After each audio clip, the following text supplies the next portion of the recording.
Imagine waking up to neighbors breaking down your door. A 12-year-old girl pointed at you and said, "She flies at night and drinks baby's blood." It doesn't matter if it's a lie. It doesn't matter if it's impossible. In Salem, 1692, the word of a hysterical child carried more weight than your entire life of honesty. With no lawyers, no evidence, no recourse, the judge had only one question. Will you confess to being a witch now or after you've been hung by your thumbs? There was no way to prove your innocence. If you denied it, you were guilty. If you confessed, you were also guilty. This is the story of how an entire community went collectively mad, turning neighbors into monsters and snitching into virtue. And for you, with all your logic and modern education, you would be the first person to be hanged on Gallows Hill. But before you understand how a simple accusation would destroy your life, you need to see what it was like to live in Salem. Forget everything you associate with American freedom. The Puritan New England of 1692 was not the cradle of democracy. It was a theocracy, where even your thoughts were considered God's property. Imagine growing up in a community where smiling on Sunday was a sin punishable by the public chopping block, where dancing was considered a satanic ritual, where forgetting a passage from the Bible during dinner could result in a flogging. This wasn't an occasional repression. It was your daily reality. Salem Village, now Denver, Massachusetts, was a farming settlement of just 500 people, living in wooden huts scattered across a hostile landscape. Winter meant temperatures in the 20s, with snow burying entire homes. Summer brought mosquitoes and disease. Famine was constant. 1/3 of children died before the age of 10. And prowling the borders were the Wabanach and Pennacook people, whom the Puritans saw not as original inhabitants defending their lands, but as agents of the devil sent to test your faith. Within this brutal landscape, Puritan doctrine added a layer of psychological terror impossible to overstate. Predestination. You were born either condemned or saved, and nothing you did would change your fate.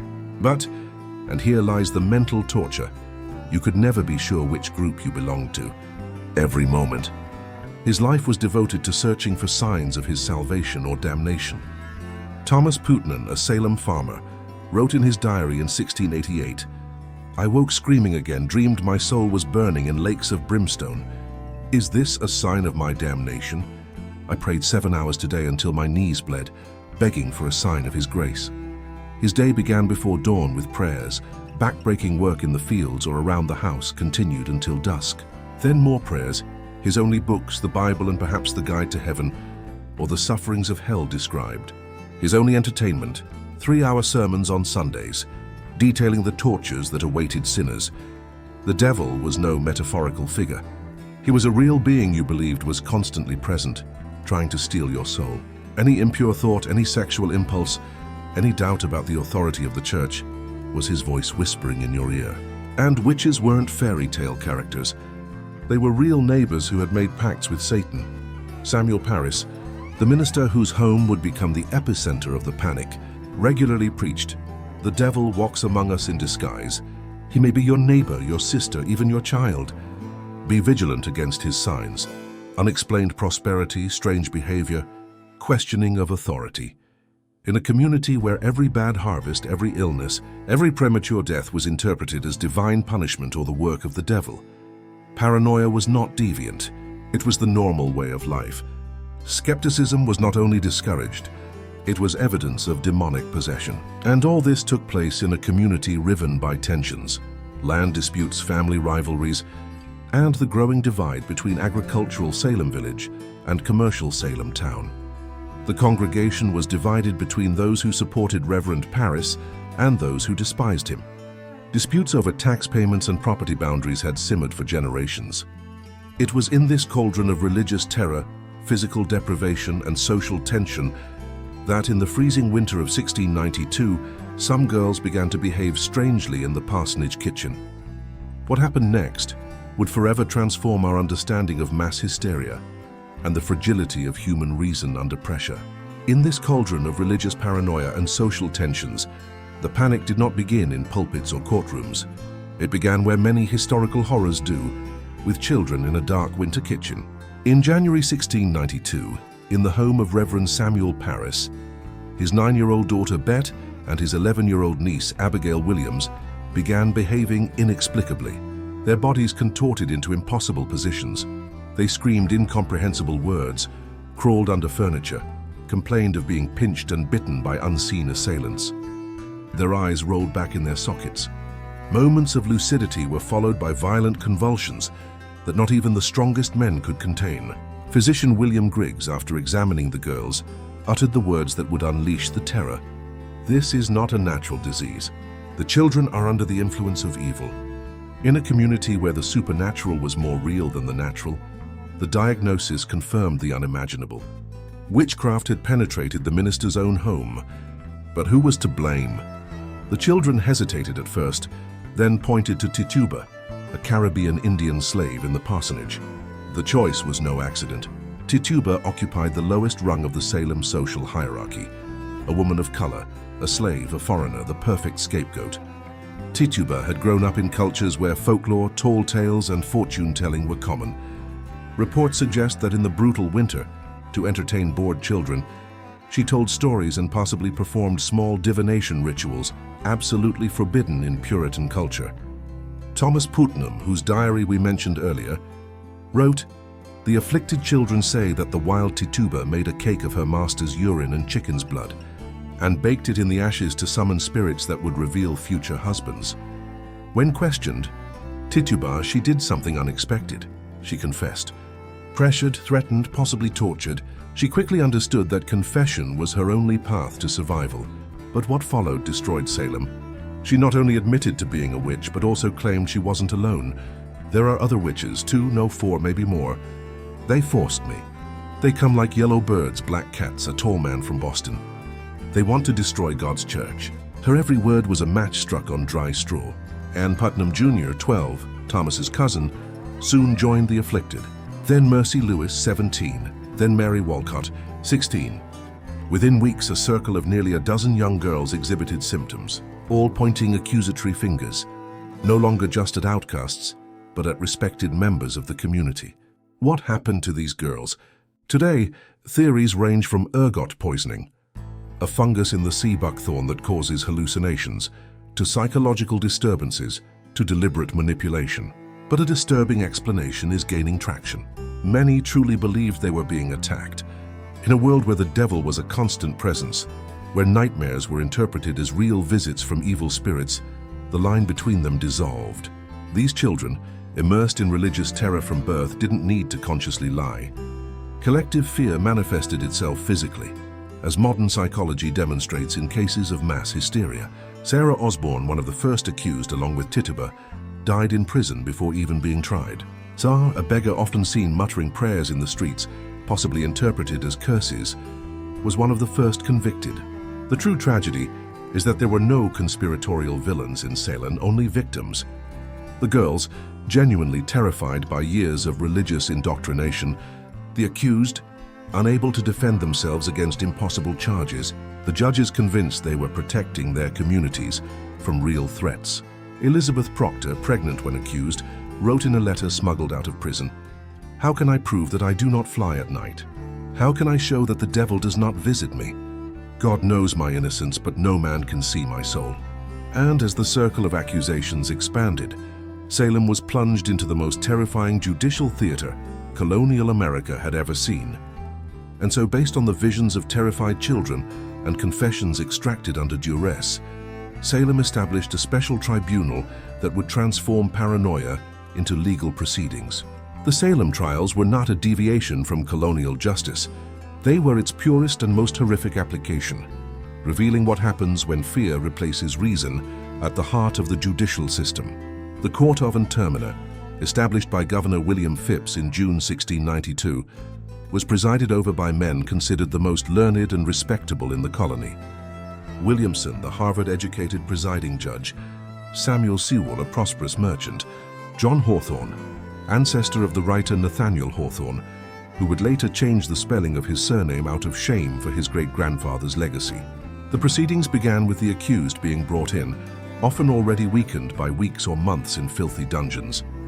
Her wrists and ankles were chained not only for safety, but to prevent her specter from attacking her victims during the trial. Families paid for the prisoners' upkeep, including the very shackles that bound them.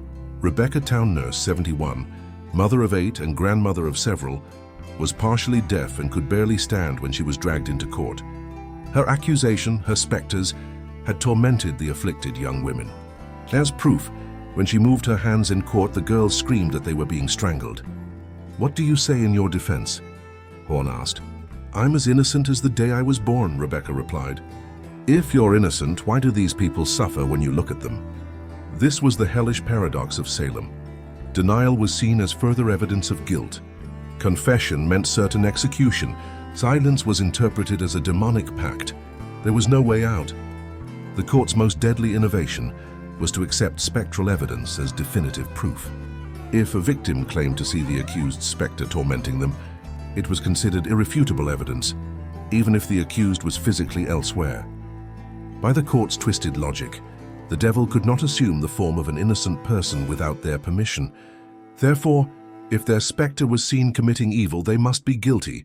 Giles Corey, an 81-year-old farmer, refused to plead guilty or not guilty, knowing that any answer would lead to his conviction. The court ordered him to be subjected to peine forte dure, a strong, hard pressure. For 2 days, Dios was laid on the floor of Salem prison, with boards across his chest. Stones were gradually piled on top of the boards. His last words before being crushed to death added weight. To extract confessions, the court used methods we would now recognize as sophisticated psychological torture. Prisoners were kept awake for days until they hallucinated. They were tied in painful positions called slings, with their chins forced between their knees for hours. Some were repeatedly plunged into icy water to the brink of drowning. Mary Eastie, Rebecca Nurse's sister, was initially released for lack of evidence, only to be rearrested when the afflicted girls began to convulse more violently after her release. Before being hanged, she wrote to the court, "I do not ask for my own life, for I know I must die. I ask you to cease shedding innocent blood. I testify that I am cleansed of the sin of witchcraft, just as you will be on the day of judgment." On Gallows Hill, the execution was a public spectacle. The executioner wore no mask. Everyone knew his name and face. Entire families, including children, watched. The condemned were entitled to last words, but were often interrupted by drums if they began to protest their innocence. Before being hanged, Sarah Good pointed at one of the magistrates and shouted, "I am more of a witch than you are a wizard. If you kill me, God will give you blood to drink." In total, 19 people were hanged. One was held to death. At least 5 people died in the prisons, and behind this macabre show of justice, an entire community crumbled under the weight of its own fear. While Gallows Hill exacted its weekly toll, something even more sinister was occurring in the bowels of Salem, an entire society imploding under the weight of its own fear. The executions were not the end of the horror, merely its most visible symptom. A community that devours itself needs no external enemies. The practical effects were immediate. Fields lay abandoned. Who would plant if they could be hanged before the harvest? Shops closed. Who would sell if the profits could be seen as the devil's reward? Salem's economy collapsed. In Salem prison, more than 150 people awaited trial in cells designed for 30. Shortages quickly set in. The winter of 1692 was particularly brutal, with widespread famine. The minister of the neighboring town, Gloucester, recorded, "I visited Salem yesterday. The streets are empty as after a plague. I saw children eating roots and bark. The prisons reek of excrement and disease. Entire families have disappeared, not by hanging, but by desperate flight. They abandoned homes, lands, and possessions, fleeing in the middle of the night to New York or Pennsylvania. Some were never found. Others took refuge with Indian tribes, preferring to live among those the Puritans called savages, rather than face the justice of their Christian brethren. Children were the most invisible victims. When Martha Carrier was hanged as a witch, her 4 children, all under the age of 10, were left effectively orphaned. Their father existed only nominally, destroyed by the trauma. Sarah Goodwood's daughter, Dorcas, just 4, was chained in a dungeon for months. When finally freed, she was permanently damaged mentally and physically. She died at age 10, never having recovered. The most intimate horror, however, was the dissolution of basic trust between neighbors, friends, and even family. In a small community where everyone had known each other since birth, suddenly no one could be trusted. Husbands testified against their wives. Children denounced their parents. A wrong word, a strange look, A simple disagreement could turn into an accusation of witchcraft. Samuel Wardwell confessed to being a witch after his wife and daughter accused him. He later recanted his confession, claiming he lied to save his life. He was hanged while his family watched. His wife Sarah, who had betrayed him, was later also accused and imprisoned, but survived when the trials ended. In some cases, the hysteria allowed the expression of long-held hatreds and jealousies. Thomas Putnam, whose name appears in over 100 indictments, used the panic to attack opponents in land disputes. The Porters, a prosperous family opposed to Reverend Parris, saw several members accused. Elizabeth Proctor, John's wife, was denounced by Abigail Williams, who, according to some, reportedly, she had worked for the Proctors and been fired after an affair with John. Ironically, prison became for some a space of unexpected resistance. At Salem Jail, the accused developed networks of mutual support, smuggling food, medicine, and messages. They prayed together, not the Puritan public prayers, but desperate whispers of comfort, a solidarity born of shared despair. Mary Bradbury, 77, sentenced to death, escaped with the help of friends who risked their own lives to free her. Elizabeth Carey was smuggled out of prison by her own husband, who bribed guards and hid her for months in an attic, 50 kilometers away. The human cost was incalculable. Even for those eventually freed, life would never be the same. Confiscated property was never fully returned. Reputations remained tarnished for generations. Psychological trauma was never treated. There was no concept of mental health in the 17th century, as Thomas More, a Quaker, who witnessed the horror, wrote. Salem built its church on the corpses of innocents and cemented its walls with the blood of its own saints. And as the collective madness reached its peak, no one could envision how or if the nightmare would ever end. But like all moral panics in history, Salem would eventually meet its end, though very differently than its perpetrators could have imagined. And as Salem slowly bled to death, something unexpected happened. Like all moral panics in history, this one too would eventually implode under the weight of its own madness. The catalyst was not a sudden burst of rationality or compassion. It was when the scythe of hysteria struck the wrong necks. In September 1692, after months of executions and arrests, accusations began to rise up the social ladder. Lady Phipps, the governor's wife, the daughter of the colony's most powerful reverend, a member of the court itself. Suddenly, the spectral evidence that had been enough to hang farmers and beggars seemed less reliable when applied to the elite. Governor William Phipps, returning from a military expedition, he encountered chaos. Overcrowded prisons, abandoned camps, his own wife accused. On October 8th, he issued an order prohibiting further imprisonments for witchcraft.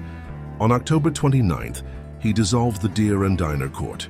The change came not out of moral clarity, but out of elite self-preservation. Inca, whose preaching about demons had fueled decades of paranoia, published Cases of Conscience, arguing that it is better for 10 suspected witches to escape than for one innocent person to be convicted. A remarkable turnaround for someone who had previously advocated ruthless hunting. The collapse was swift. The newly formed Superior Court of Judicature, replacing the Special Court, rejected the spectral evidence.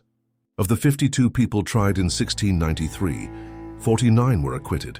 The 3 convicted received pardons from the governor. The prisons began to empty. Judge Samuel Sewall in 1697 would stand in Boston's South Church while the minister read his public confession. I wish to take the guilt and shame of wrong I committed in Salem. I ask forgiveness from God and men. For the rest of his life, Sewall would observe an annual day of penance, fasting, and praying for those he had condemned. Others never admitted error.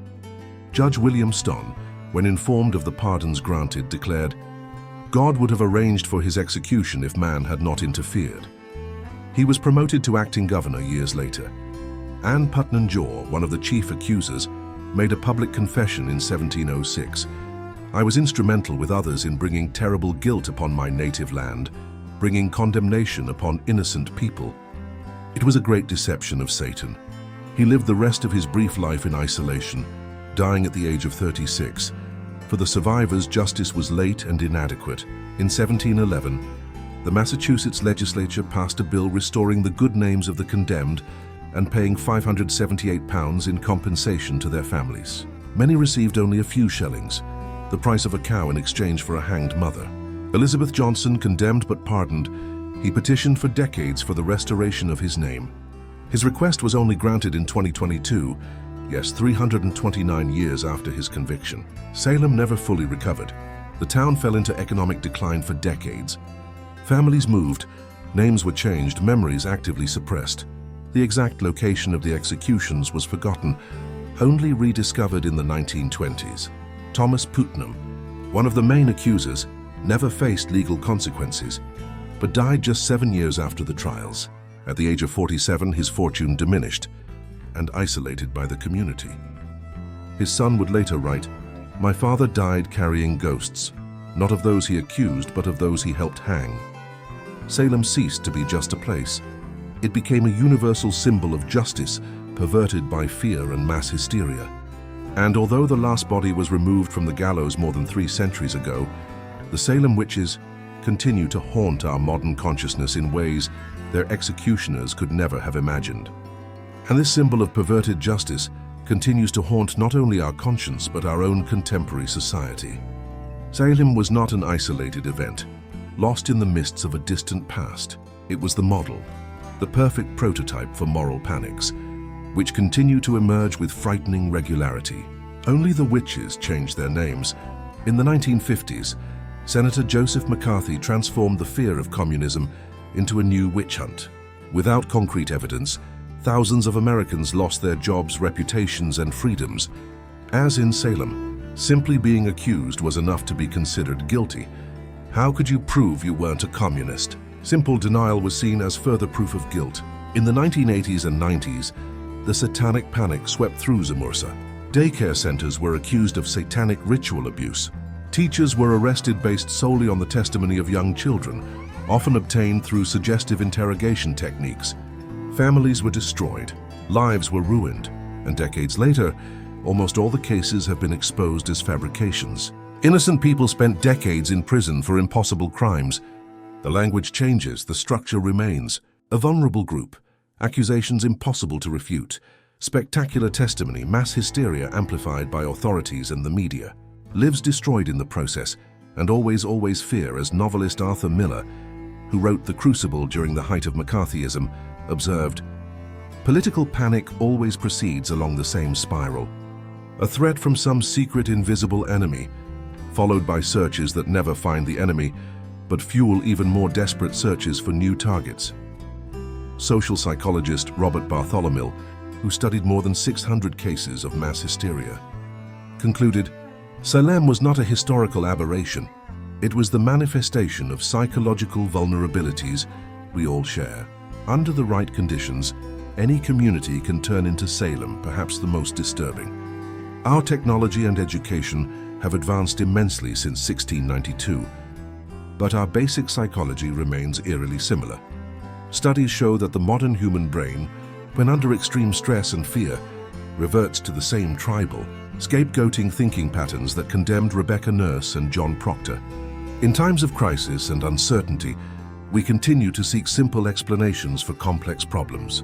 We continue to find others to blame. We continue to believe that if we can only identify and eliminate the witches among us, security will return. So ask yourself, who are the witches your society persecutes today? Who are the people against whom accusations are made that are impossible to defend? Which groups are demonized in ways that seem rational to most? Until decades later, they seem patently unjust. The true horror of Salem is not that it happened 3 centuries ago, but that it continues to happen in different forms, every time fear overcomes reason. As poet Marge Piercy wrote, "The first witch burning is just the beginning. The last is never burned, because there never is a last." Ironically, Salem today is a town that has embraced its dark past, turning it into a tourist attraction. Shops sell brooms and pointy hats. Guided tours visit trial sites. But behind the commercial paraphernalia lies a vital lesson that few tourists truly grasp. There's a reason we keep returning to Salem. Its name remains synonymous with injustice 3 centuries later, because on some level we recognize that those 19 people hanged on Gallows Hill didn't just die because of 17th century superstitions. They died because of something far more enduring and dangerous: the fragility of human reason when confronted with fear and uncertainty. And if there's one lesson Salem teaches us, It's not about witches who never existed, but about the very monster that exists within societies dominated by fear. A monster that remains among us, waiting only for the right moment to awaken again.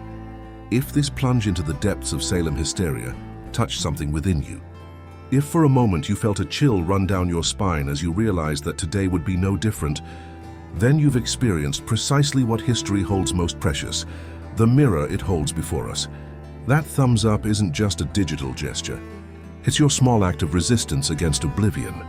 It's you saying that these 19 lives won't be erased from collective memory. The algorithm works a bit like the Salem judges. It decides what thrives and what disappears, often for reasons we don't fully understand. In the comments, tell me which modern moral panic you think most resembles Salem. Which current group faces accusations that are impossible to refute? This conversation isn't just about history. It's about recognizing patterns that continue to haunt us. If you haven't yet subscribed to the channel, join our community of explorers of the dark side of human history. We consider each new subscriber not as a number, but as someone who, like us, believes that understanding the horrors of the past is the first defense against repeating them. Share this video with that person you know who loves conspiracy theories or readily believes unproven accusations. Sometimes, a historical mirror is more persuasive than any direct argument. And if you thought Salem was the height of mass hysteria, the video now appearing on your screen will show you how the 20th century elevated mass paranoia to industrial levels. The witch hunts never truly ended. They only gained new victims and new accusers. Because in the end, the only real protection against becoming Salem is the vigilant awareness that, under the right circumstances, any of us could become both the accuser and the accused. Until the next trip through the darkest alleys of human history, M.